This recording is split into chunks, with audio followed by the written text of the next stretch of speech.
Pouvez-vous nous rappeler brièvement votre parcours? Écoutez, j'ai un parcours d'abord de professionnel, hein. J'ai démarré ma vie professionnelle à l'âge de 23 ans comme avocat. Avocat plutôt généraliste, hein, droit pénal, prud'homme, droit de la famille. Je n'ai pas eu le temps de me spécialiser parce que en fait, j'ai été élu député très jeune, à l'âge de 30 ans. Je m'étais engagé en politique très tôt, au Parti socialiste à l'époque. Parce que j'ai toujours voulu faire de la politique. C'était vraiment l'engagement de ma vie, ma passion, comme d'autres veulent être docteur ou pilote ou journaliste.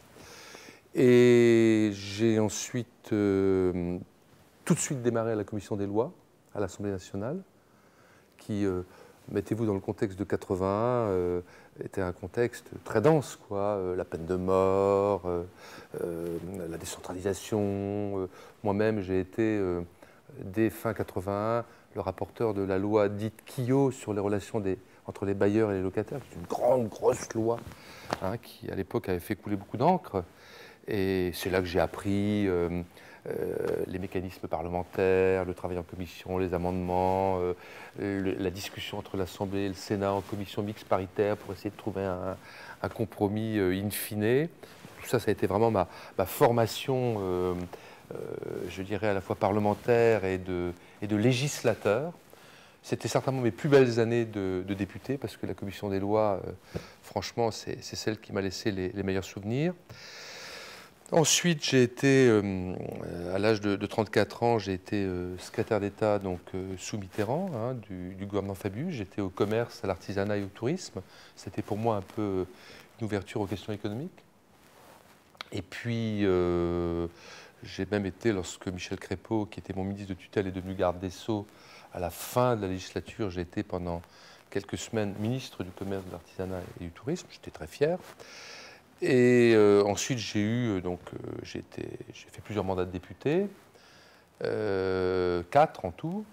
En 1989, c'est-à-dire il y a 20 ans, j'ai été élu maire pour la première fois de la ville de Mulhouse, qui est la deuxième ville d'Alsace, qui est une ville de 112 000 habitants, une agglomération de 250 000 habitants, donc une grosse ville, hein, dont je me suis beaucoup occupé, qui a été certainement l'engagement le plus important de ma vie politique, parce que quand vous êtes maire, c'est passionnant, parce qu'on peut agir, on peut transformer les choses, et en même temps, c'est dur, parce que vous êtes confronté aux gens, à la réalité de la vie.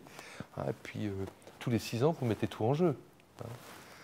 Donc, ensuite, comme parlementaire, j'ai présidé pendant 5 ans la commission de l'économie à l'Assemblée, qui s'appelait à l'époque la commission de la production et des échanges, celle que préside aujourd'hui Patrick Ollier. Donc ça, c'était une expérience intéressante, également de connaissance des enjeux de la société, bien sûr sur le plan économique, mais également environnemental.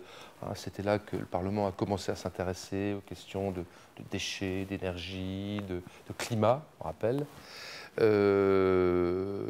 J'ai également été à plusieurs reprises engagé sur les questions de défense.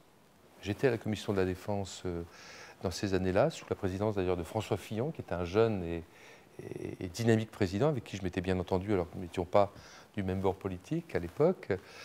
J'ai également, toujours sur les questions de défense, je suis colonel de réserve de l'armée de terre, toujours, hein, affecté à l'état-major de la brigade franco-allemande, donc je suis un vrai réserviste actif, enfin, en période gouvernementale un peu moins, mais j'ai fait l'Institut des hautes études de la défense nationale il y a 10 ans, donc vraiment, quand j'ai été secrétaire d'État à la défense, avant d'arriver à la justice, j'étais sur des questions que je connaissais bien, qui m'intéressaient. Et voilà, à grands traits, mon parcours politique depuis 28 ans.